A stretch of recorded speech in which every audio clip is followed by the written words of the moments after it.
குட்டி சுவி ஒரு காலை எழுந்ததும் அவளுடைய வீட்டின் பின்னால் உள்ள பாதையில் ஒரு ஒளிரும் கால் தடம் பார்த்தாள். யாருடைய தடமோ என்று ஆச்சரியப்பட்ட சுவி அந்த தடத்தை தொடர்ந்து நடக்கத்தான் தொடங்கினாள். சிறிது நேரத்தில் அவள் மறைந்த காடு எனப்படும் ஒரு அழகான இடத்துக்குச் சென்றாள். அங்கே எல்லா விலங்குகளும் பேசுவதை பார்த்து அவள் வாயடைந்து நின்றாள். முதல் வரவேற்பு செய்தது ஒரு புத்திசாலி நரி.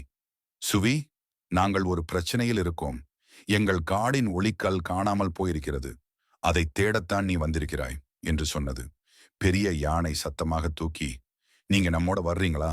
பாதை கடினமா இருக்கும். ஆனா நாம எல்லோரும் சேர்ந்து முயற்சி பண்ணலாம் என்று கேட்டது. சுவி தலையசைத்தாள்.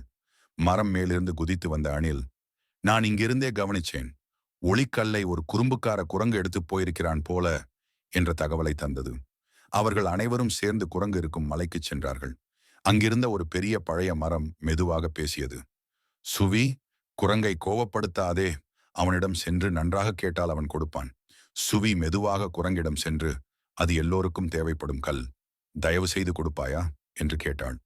குரங்கு முதலில் சிரித்து ஆடினாலும் சுவியின் நல்ல மனதை பார்த்து, சரி, நீ நல்லவள், இதோ எடுத்துக்கோ என்று ஒளிக்கல்லை திருப்பிக் கொடுத்தது. சுவி ஒளிக்கல்லை மீண்டும் காட்டு மையத்தில் வைத்துவிட்டவுடன் முழு காடும் பிரகாசித்து விழித்தது. எல்லா விலங்குகளும் சுவியை தூக்கி மகிழ்ச்சியாக கூச்சலிட்டனர். சுவி, நீங்க தான் நம்ம ஹீரோ. சுவி சிரித்து, நம்ம எல்லாரும் சேர்ந்து செய்ததுதான் இது என்றாள்.